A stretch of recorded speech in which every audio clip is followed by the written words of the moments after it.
뭐 여기 계신 분들은 그런 경험이 없으실 가능성이 더 많겠습니다만, 한국 직장인들이 회식을 하고 노래방 가면 노래방에 꼭 마지막, 우리가 지금은 헤어져야 할 시간 하기 전에 마지막으로 떼창을 다 함께 부르는 노래들이 몇 개 있죠. 만남 이런 노래, 우리 만남은 우이냐 이런 노래들. 그리고 이제 대표적인 노래가 사랑으로 노래 있습니다. 사랑으로 노래 여러분 아시지 않습니까? 다들 이렇게 하면서 부르는 노래. 영원히 변치 않을 우리들의 사랑으로 노래 있지 않습니까? 이 해바라기라는 팀이 부른 노래입니다. 근데 제가 볼 때 해바라기는 아마도 예수 믿는 사람들의 가능성이 많습니다. 가사가 굉장히 뭐랄까요, 조금만 의미를 바꿔 생각해 보면 또 기독교적인 내용인 것처럼 느껴지는 그런 가사들이 많죠. 사랑으로 하는 노래도 그렇지 않습니까? 영원히 변치 않을 우리들의 사랑으로 어두운 곳에 손을 내밀어 밝혀주리라, 뭐 이런 노래입니다. 해바라기가 부른 노래 중에서 여러분 혹시 난 알고 있었지 우리는 이런 노래 알고 계십니까? 서로 사랑하고 있다는 것을, 뭐 이런 노래 있습니다. 내 마음의 보석 상자라는 노래가 있습니다. 이 노래도 굉장히 종교적 색채가 좀 많은 노래라고 생각을 합니다. 이 노래의 내용이 뭔가 하면 햇빛, 비바람, 또 삶의 어려운 고난이나 환경, 이런 모든 것들로부터 내 마음에는 그것들로부터 변치 않는, 지켜지는 보석 상자가 하나 있다는 거죠. 그 보석 상자 안에는 당신을 향한 사랑이 있습니다. 당신을 향한 내 마음에 둔 보석 상자 안에 있는 이 아름다운 보석은 빼앗기지도 않고 변하지도 않습니다. 그래서 내 마음의 보석 상자 안에 있는 당신을 향한 사랑, 이것을 노래하는 노래라고 보시면 됩니다. 그래서 이것을 한 남성이 여성에게 주는 사랑이라고 해도 괜찮은데, 또 우리가 하나님에 대한 사랑이라고 해도 괜찮을 그런 노래, 우리가 전에 아는 가시나무 같은 노래도 사실은 기독교적인데 그 노래를 바꾸어 불러도 또 괜찮은 그런 노래들인 것이죠. 그래서 저는 이 노래도 꽤 종교적인 색채가 짙은 노래다라고 생각을 합니다. 내 마음에는 누구도 손댈 수 없는, 절대 빼앗기지 않을 보석 상자가 하나 있습니다. 그 보석 상자에는 당신을 향한 사랑이라고 하는 귀한 보석이 들어있습니다. 이런 노래죠. 여러분 어떻습니까? 여러분의 마음에도 이런 보석 상자 하나 있으십니까? 다른 사람에게 결코 빼앗기지 않을, 내 삶의 때로는 이유가 되기도 하고, 내 삶의 가치가 되기도 하고, 내 삶을 설명하는, 내가 왜 이렇게 사는지를 설명하는 논리가 되기도 하는, 그래서 내 마음의 보석 상자 안에 있는 그 보석, 상자가 물론 중요하지 않습니다. 그 보석, 그래서 그 보석을 꺼내어서 보면 내가 왜 이렇게 사는지를 설명할 수 있는 내 마음의 보석 상자, 그 안에 들어있는 보석 하나를 가지고 계십니까? 해바라기라는 팀이 당신을 사랑하는 마음이 내가 이렇게 사는 이유다 라고 말을 한다면 그것이 보석이죠.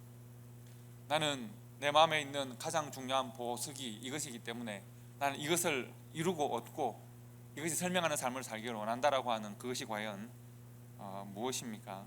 내 마음과 삶이 흔들릴 때 나를 지켜주기도 하고, 내가 어둠 가운데 있을 때 그것이 빛을 비추기도 하고, 또 내 삶을 설명하기도 하는 내 마음의 보석 상자 안에 들어있는 그 보화는 과연 무엇입니까? 오늘 본문의 말씀은 바울이 고린도 교회에 보내는 두 번째 편지의 일부입니다. 사실 바울에게 있어서 이 고린도 교회는 좀 많이 힘들고 답답합니다. 사도 바울이 참 힘들고 애쓰는 과정 가운데서 개척하고 섬긴 교회인데, 그 교회가 하나님의 말씀으로 날마다 새롭게 되고 이전 것은 지나갔으니 보라 새롭게 되었도다 라고 하는 말씀이 그 교회에 적용이 되어서 날로 새로운 삶을 살면 좋겠는데 좀 그렇지 않습니다. 그들이 새 생명의 가치와 삶의 목표를 각자의 마음의 보석 상자에 담고 그것이 빛나는 삶을 살면 좋겠는데 그렇지 않습니다. 고린도 교회의 삶의 현실이 좀 그렇지 않다는 겁니다. 우리가 읽은 본문 말씀 4절에 보시면 사도 바울은 그들의 삶을 어떻게 지금 설명하느냐 하면, 그들 중에서 세상의 신이 믿지 아니하는 자들의 마음을 혼미하게 해서 그리스도의 영광의 복음의 광채가 비치지 못하게 하미니 그리스도는 하나님의 형상이니라고 했습니다. 즉 그리스도의 영광의 복음의 광채라고 하는 아름다운 보석이 그들에게 이미 심겨졌습니다. 그런데 세상의 신들, 세상이라고 하는 것이 주는 가치나 유혹이나 시험이 있어서 세상의 신이 제대로 믿지 않는 사람들의 마음을 혼란하게 했다는 겁니다. 그래서 성도와 교회 가운데 빛나야 할 예수 그리스도로 말미암는 영광의 복음의 광채가 그들 속에 심겨졌고 그것이 드러나고 그것이 빛나야 하겠는데 고린도 교회를 통해서는 그것이 잘 드러나지가 않습니다. 세상의 신들이 심어준 세상의 가치, 세상의 삶의 목적이나 세상의 영광이 심어준 그 어떤 것이 성도들의 마음과 교회 안으로 들어와서 그것이 영광의 복음의 광채를 가리거나 혹은 영광의 복음의 광채라고 하는 보석을 밀어내거나 그것으로 말미암아 결과적으로 복음의 빛이 영광이 드러나지 않는다는 것입니다. 하나님의 형상 예수 그리스도가 드러나야 할 것인데 그 성도 그 교회로부터 예수 그리스도가 보이지 않는다는 것입니다. 세상의 신은 과연 무엇이길래 그렇습니까? 고린도 교회가 빠져있는 세상의 신의 모습이 과연 무엇이었기에 예수 그리스도의 복음의 영광의 광채가 드러나지 않게 되는 것입니까? 고린도 교회가 사도 바울과 지금 지속적으로 다투고 있는 가장 큰 문제는 은사와 직분에 관한 것입니다. 물론 세상의 가치는 세상의 신들의 가치는 다양한 방식으로 교회를 공격하고 침탈하겠지만 지금 고린도 교회가 가장 크게 사도 바울과 충돌하는 지점은 은사와 직분에 관한 것이죠. 이 고린도 교회는 자신들이 가진 은사가 많다고 생각하는 교회였습니다. 물론 그럴 수 있습니다. 왜냐하면 고린도는 큰 도시였고 여러 신들이 우상이 많은 또 문화와 종교와 철학이 발달한 도시였습니다. 그러다 보니까 많은 세상에 지식 있는 사람들도 교회 안으로 들어와서 함께 신앙생활을 하게 되었습니다. 그래서 그들은 자신들이 가진 은사를 자랑하기를 원했습니다. 또 각자가 맡은 직분이 있는가 하면 원하는 직분도 있었습니다. 문제는 은사와 직분이라고 하는 이 과정을 통해서 교회가 이롭게 되고 예수 그리스도의 십자가의 은혜가 드러나야겠는데 은사는 받았고 직분은 가지고 있는데 결과적으로 은사와 직분의 결과가 하나님의 영광을 가리고 있다는 것입니다. 은사나 직분이라고 하는 것이 복음과 십자가와 하나님의 나라를 세상에 증거하는 통로가 되어야겠는데 은사를 가지고 직분을 가지고 있는 일부 교회 성도들의 모습이 오히려 하나님의 영광을 가리는 일로 하나님의 복음의 광채를 가리는 일로 드러났다는 것입니다. 왜 그러냐 하면 4절에서 그 원인을 밝히고 있습니다. 세상의 신들이 그들의 마음을 장악했습니다. 그래서 그들이 자신도 모르는 사이에 보석함에 관심을 가지기 시작합니다. 보석함에 장식을 합니다. 보석함이 더 아름답게 보이기를 원합니다. 많은 칭찬을 받기를 원합니다. 인정받기를 원합니다. 자랑하기를 원했습니다. 그랬더니 그 안에 들어있는 보석에 관심이 없습니다. 보석함을 자랑하는 이유가 그 속에 들어오기 시작했는데 내가 영광을 취하고 싶고 내가 나를 자랑하고 싶고 내가 만족하고 싶고 나의 교만이 이루어지기를 원하는 것입니다. 그러다 보니까 사도 바울의 받은 은사가 인정되지 않거나 사도 바울의 직분이 인정되지 않습니다. 사도 바울을 다투거나 사도 바울을 시기하고 질투하기 시작했습니다. 그래서 고린도 교회는 사도 바울의 사도성을 그들을 위하여 개척하고 수고했던 사도 바울을 사도로 인정하지 않으려고 하고 그가 받은 은사를 인정하지 않으려고 했습니다. 그런 일들은 고린도 교회만 있는 것이 아니었습니다. 빌립보서에도 보시면 빌립보 교회도 동일한 일이 있었습니다. 빌립보서의 1장에 보시면 유명한 말씀이 있죠. 형제 중에 다수가 나의 매임으로 말미암아 주 안에서 신뢰함으로 겁없이 하나님의 말씀을 더욱 담대히 전하게 되었느니라. 그런데 어떤 이들은 투기와 분쟁으로 또 어떤 이들은 착한 뜻으로 그리스도를 전파하나니 이들은 내가 복음을 변증하기 위하여 세우심을 받은 줄 알고 사랑하나 그들은 즉 투기와 분쟁으로 지금 말씀을 전하는 사람들은 나의 매임에 괴로움을 더하게 할 줄로 생각하여 순수하지 못하게 다툼으로 그리스도를 전파한다고 했습니다. 즉 그리스도를 전파하는 것 포장은 똑같이 보입니다. 보석함은 똑같이 보이는데 그 내면의 동기가 사도 바울이 하나님의 영을 통하여 말씀할 때 순수하지 못한 다툼, 투기와 분쟁으로 시기와 질투로 복음을 전하는 일을 지금 하고 있다는 것입니다. 빌립보 교회 일부 성도들이 사도 바울의 은사와 직분을 시기했고 사도 바울이 감옥에 갇혔을 때 오히려 잘 되었다. 이제 우리가 사도 바울의 영광을 취할 때가 되었다고 생각하고 투기와 분쟁으로 복음을 전한다는 것입니다. 고린도 교회 일부 성도들이 받은 은사와 직분을 자신들이 가장 좋은 것으로 자랑하거나 아니면 사도 바울이 하고 있는 그 일의 영광을 탐내거나 그래서 바울을 거절하거나 부정하고 있는 것이죠. 보기에는 성령의 은사를 받았고 보기에는 하나님이 주신 직분을 받아서 감당하는 것 같고 열심히 하는 것 같은데 무엇이 다른가 하면 보석 상자는 같은데 은사 직분의 이름은 같은데 무엇이 다른가 하면 그 내면의 동기가 이미 바뀌어 있다는 것. 정작 품고 있는 보석이 하나님으로부터 온 것, 복음으로부터 온 것이 아닙니다. 그리스도의 영광의 복음의 광채가 그 안에서 빛나고 있어야 하는데 은사를 감당하고 직분을 감당했는데 그 결과가 십자가의 열매로 나타나지 않는다는 것입니다. 이것이 같은 믿음으로 교회 공동체를 섬기는 우리들에게도 너무나도 자주 발견되어지는 연약함 혹은 어리석음이라고 말할 수 있습니다. 사실 저는 이번에 한국에 나가서 좀 안 좋은 경험을 했습니다. 안 좋은 경험이라기보다는 가슴 아픈 경험을 했습니다. 왜냐하면 제가 이제 아주 아기 전도사 때부터 미국 오기 전까지 섬겼던 교회들, 그 중에서 이제 어떻게 보면 가장 제 교육자로서의 경력에 가장 중심에 있는 전도사 때의 두 교회가 있습니다. 저는 그 교회 두 교회가 저희 모교회라고 생각할 정도로 큰 교회들인데, 좋은 교회들인데, 제가 전도사로 생활할 때 가장 저를 많이 돌봐주고 같이 열심히 일을 했고 참 순수하고 좋았던 분들이 있습니다. 그분들이 각각 그 교회들을 견디지 못하고 두 교회 다 분립개척을 다 했습니다. 갈등이 있었습니다. 타협되지가 않았습니다. 그리고 떠나는 분들이나 남은 분들이나 서로를 향한 아주 날선 비판이 있습니다. 그들이 갈등했던 문제 하나하나를 각자 입장에서 짚어보면 그 모든 사람들에게 모든 이유, 모든 할 말이 풍성합니다. 자기 입장을 충분히 이야기할 만하고 이해할 만합니다. 그리고 그 결과는 그들이 가진 열심과 그들이 가지고 있는 최선의 생각으로 만든 결과는 뭔가 하면 교회가 분립되는 겁니다. 사랑하고 섬기던 교회를 떠나야 하고 또 떠나보내야 합니다. 다른 교회가 되어야 합니다. 그래서 교회 지도자들끼리는 서로 인사도 안 하는, 성도들끼리야 여전히 서로 교통합니다만 그런 결정을 해야 했던 지도자들끼리는 서로 보지도 않는, 왜 그런 일들이 예수 그리스도의 몸된 교회에서 일어나고 왜 가장 열심히 있는 성도들 사이에 그런 일이 발생할까? 바로 자기 선과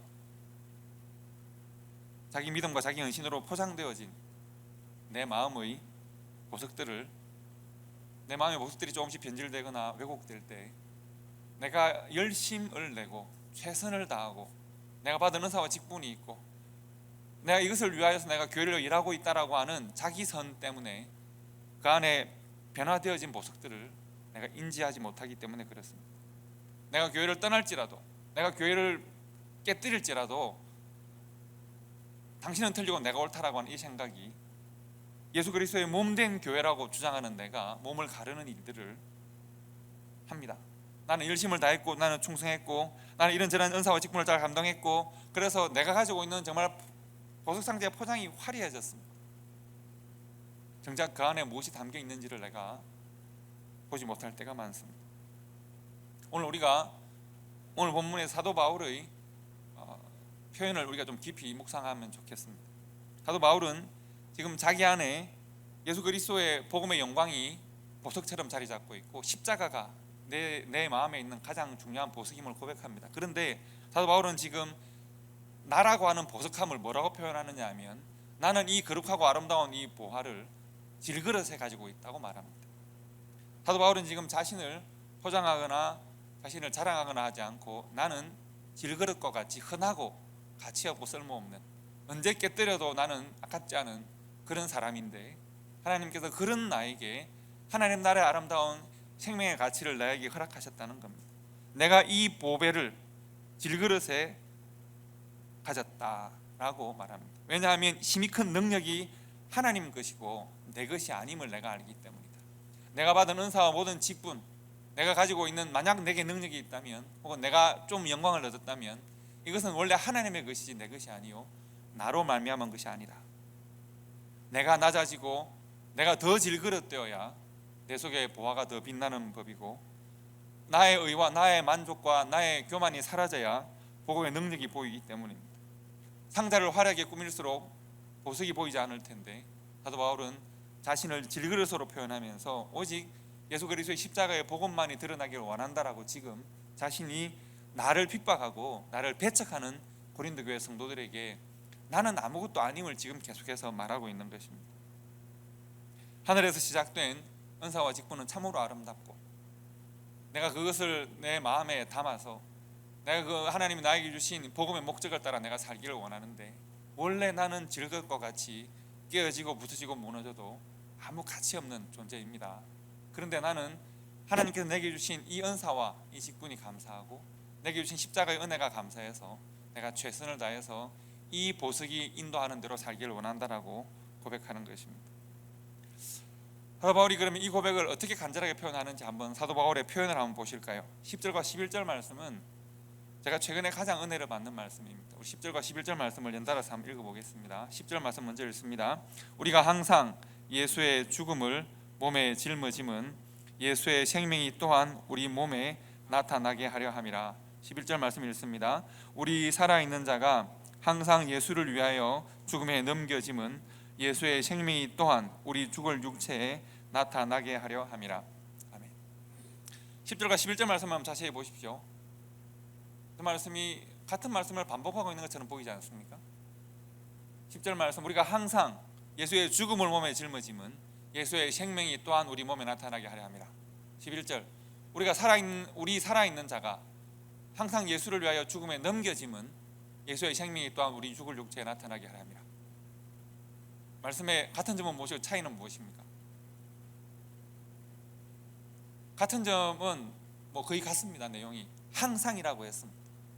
여러분, 우리가 예수 그리스도의 고난을 짊어지거나 예수를 위하여 수고하거나 헌신하거나 하는 일이 항상 있어야 하는 일입니다. 전에 많이 했으니까 이제 쉬겠습니다가 아니라, 전에는 내가 헌신했지만 지금은 아이고 이만하면 됐죠가 아니라, 항상 우리 살아있는 자가 항상 예수의 죽음을 예수를 위하여 죽음에 넘겨짐은 이라고 되었습니다. 항상 해야 합니다. 그리고 이 두 구절 다 죽음과 생명에 대하여 말하고 있습니다. 예수가 우리를 위하여 죽으셨음을 고백하고 있고 예수와 함께 예수의 생명이 충만할 것을 함께 말하고 있습니다. 죽음과 생명을 함께 말하고 있습니다. 여러분, 우리가 4장을 지금 읽는데요, 5장에 넘어가시면 우리 잘 아는 말씀, 그런즉 누구든지 그리스도 안에 있으면 새로운 피조물이라 이전 것이 지나갔으니 보라 새 것이 되었도다. 이 말씀 여러분 잘 아시잖아요. 이 말씀이 우리의 삶에 적용되는 것이 4장의 말씀인 것이죠.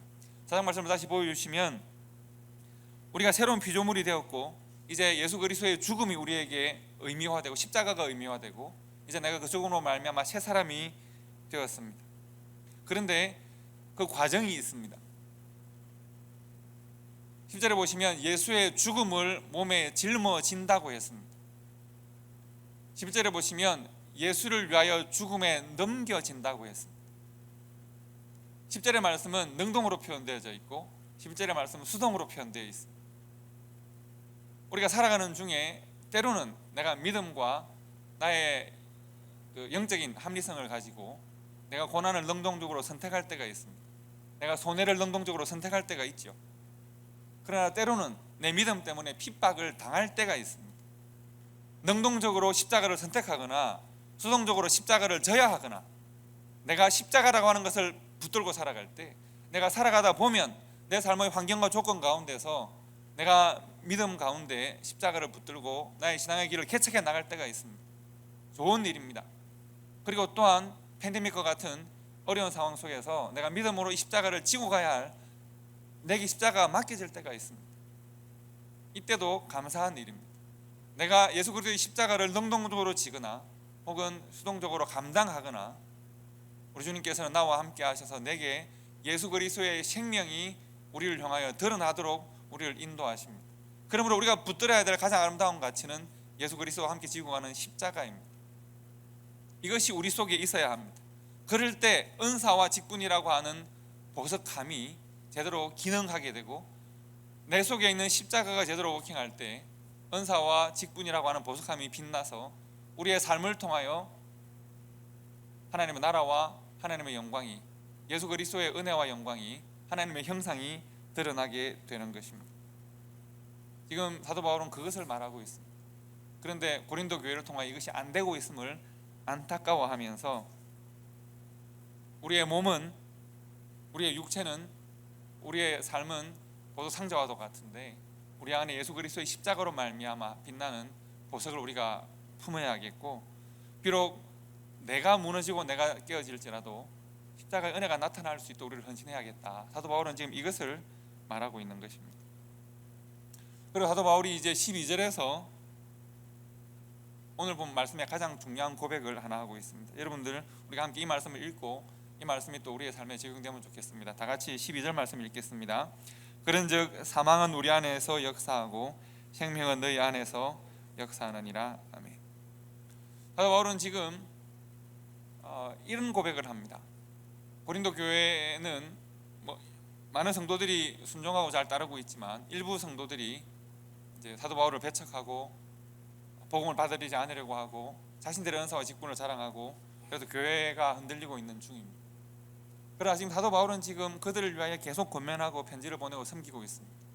그러면서 우리가 붙들어야 하는 것은 은사와 직분이 가지는 이 땅에서의 영광이 아니라, 이 땅에서 은사와 직분을 가지고 자랑하고 높아지고 교만해지고 나를 만족하게 하는 것은, 그것은 세상의 신들이 주는 가치니까, 세상의 신들이 주는 그런 가치가 아니라 세상 사람들이 다 옳다고 하고 추구하는 높아지고 많아지고 강해지는 그 가치가 아니라, 십자가와 함께 더욱 낮은 곳에서 예수 그리스도와 함께 십자가를 지고 죽음을 감당하는 그런 삶을 선택하는 것이 옳은데, 고린도 교회가 그런 삶을 살기를 원해서 내가 먼저 그런 삶을 선택하고 나간다는 것입니다. 그래서 사도 바울은 지금 뭐라고 말을 합니까? 사망은 우리 안에서 역사합니다. 예수 그리스도와 함께 죽는 죽음은 우리 안에서 역사합니다. 당신들이 지금 때로는 나를 시기하고 질투하고 나를 배반하지만, 그러나 나는 당신들을 위하여 끊임없이 죽습니다. 내게 맡겨진 것은 십자가입니다. 내가 붙들어야 할 것은 나의 질그릇이라고 하는 보석함, 보잘것없는 보석함에 내가 담아야 하고 붙들어야 하는 것은 예수 그리스도의 십자가이기 때문에 나는 이 십자가를 붙들고 예수 그리스도와 함께 당신들을 위하여 죽습니다. 그리고 예수 그리스도의 생명이 당신들에게 나타나기를 원합니다. 생명은 너희 안에 역사하느니라. 고난과 십자가는 우리 안에, 생명과 은혜와 영광은 너희 안에 나타나기를 원한다 라고 지금 고백하고 있습니다. 이 고백이 참으로 아름답지 않습니까? 사도 바울이 이미 앞에 고백한 것이 있습니다. 우리가 우겨쌈을 당하여도 쌓이지 아니하고 답답한 일을 당하여도 낙심하지 않고 박해를 받아도 버림받지 않고 끄꾸러뜨림을 당하여도 망하지 않고. 여러분, 세상에서 믿음으로 사는 일은 이런 고난이 계속 반복해서 다가올 수도 있겠습니다. 예수 그리스도와 함께 십자가를 지고 살아가는 삶은 우겨 쌓이거나 답답한 일을 당하거나 박해를 받거나 끄꾸러뜨림을 당하는 일일 수도 있습니다. 사망이 우리 안에 역사할 수도 있습니다. 내가 예수 그리스도와 함께 죽음의 고난을 당할 수도 있습니다. 그러나 사도 바울이 원하는 바는 내가 어떠한 일을 당하더라도 내가 붙들어야 할 나라고 하는 질그릇에 허락하신 귀한 십자가의 아름다운 가치가 내가 붙들어야 할 가장 아름다운 보석이기 때문에 내가 그것을 붙들었을 때 사망이 우리 안에 역사하더라도 내가 넘어지지 않고 쓰러지지 않고 이 믿음의 길을 가게 될 것입니다. 내가 이 사망의 엄침한 골짜기를 이 믿음으로 붙들고 내가 살아갈 때 사망은 내 안에 역사하겠지만, 그러나 새 생명의 삶이 당신들에게 역사하고 당신들을 인도하기를 바랍니다. 그래서 당신들 또한 십자가라고 하는 생명의 길을 붙들고 함께 살아가는 성도가 되기를 원합니다. 이렇게 고백하고 있습니다. 사랑하는 성도 여러분, 여러분과 제 마음속에는 누구나 다 보석 상자가 있습니다. 그 보석 상자 안에는 숨겨놓은 보석들이 있습니다. 우리가 삶이 힘들고 어려워서 우리의 내면을 바라보기 힘든 시대가 요즘 시대입니다. 살아가기 바쁜 시대가 요즘 시대입니다. 정보들이 많고 말들이 많고 일어나는 일들이 많아서 우리의 내면을 보기 힘든 때가 우리 시대입니다. 그러나 하나님께서는 우리의 내면을 보기를 원하십니다. 우리가 오늘 나의 삶을 설명할 수 있는 하나님이 우리에게 심어주신 복음의 논리를 점검하기를 원하십니다. 오늘 내가 왜 이런 삶을 사는지 내 안에 있는 보석으로 내가 설명할 수 있어야 합니다. 나의 질그릇과도 같은 나라고 하는 이 보석함에 하나님이 넣어주신 이 아름다운 복음의 가치, 이것으로 우리의 삶을 설명할 수 있어야 합니다. 이것을 우리의 삶을 설명할 때 사도 바울은 죽음은 나에게, 생명은 너희에게 역사하게 될 것이다 라고 설명하는 것이죠. 내가 왜 이렇게 수고하고 헌신하고 죽기까지 내가 복음에 순종하는가? 내가 왜 너희들에게 멸시를 당하고 너희들에게 거절당하고 배척당하면서도 너희들에게 복음을 전하고자 하는가? 왜냐하면 내 안에 십자가의 아름다운 보석이 있기 때문에, 십자가가 인도하는 대로 내가 살기를 원하기 때문에, 이 십자가를 통하여 내 삶을 설명하기를 원하기 때문에 내가 이 복음 앞에 헌신한다라고 사도 바울이 설명하는 것이죠. 여러분, 우리는 오늘의 우리의 삶을 어떤 논리로 설명하시겠습니까? 우리 안에 있는 우리라고 하는 이 보석 상자 안에 어떤 보석이 있어서 그 보석으로 우리의 삶을 어떻게 설명하고 그 보석은 어떻게 역사하고, 그래서 그 보석이 만들어내는 삶의 결과는 과연 무엇입니까? 여러분과 저는 교회이자 성도이고, 하나님께서는 우리 안에 십자가의 보석을 허락하셨고, 십자가의 보석이 우리의 삶을 설명하기를 원하시고, 그리고 우리를 통해서 세상이 십자가를 만나고 하나님의 형상을 만나고 하나님의 복음을 만나는 그런 삶을 원하셨습니다. 우리가 그런 삶을 살아가게 될 때 우리 하나님 앞에서 참 어려운 가운데서도 잘 살았다라고 말을 할 수 있게 되겠습니다. 오늘 말씀 10절부터 12절까지를 우리가 함께 읽고 말씀을 마치려고 합니다. 이 말씀이 우리의 삶에 함께 있어서 우리가 늘 십자가의 귀한 가치로 우리가 순종하고 헌신해서 생명이 늘 서로의 관계 속에서 풍성하게 증거되고 우리가 함께 살아가는 이 땅 가운데 그리스도의 생명을 증거하는 우리 초대교회가 되면 좋겠습니다. 다 함께 말씀을 읽겠습니다. 우리가 항상 예수의 죽음을 몸에 짊어짐은 예수의 생명이 우리 또한 우리 몸에 나타나게 하려 함이라. 우리 살아있는 자가 항상 예수를 위하여 죽음에 넘겨짐은 예수의 생명이 또한 우리 죽을 육체에 나타나게 하려 함이라. 그런즉 사망은 우리 안에서 역사하고 생명은 너희 안에서 역사하느니라. 아멘. 기도하겠습니다.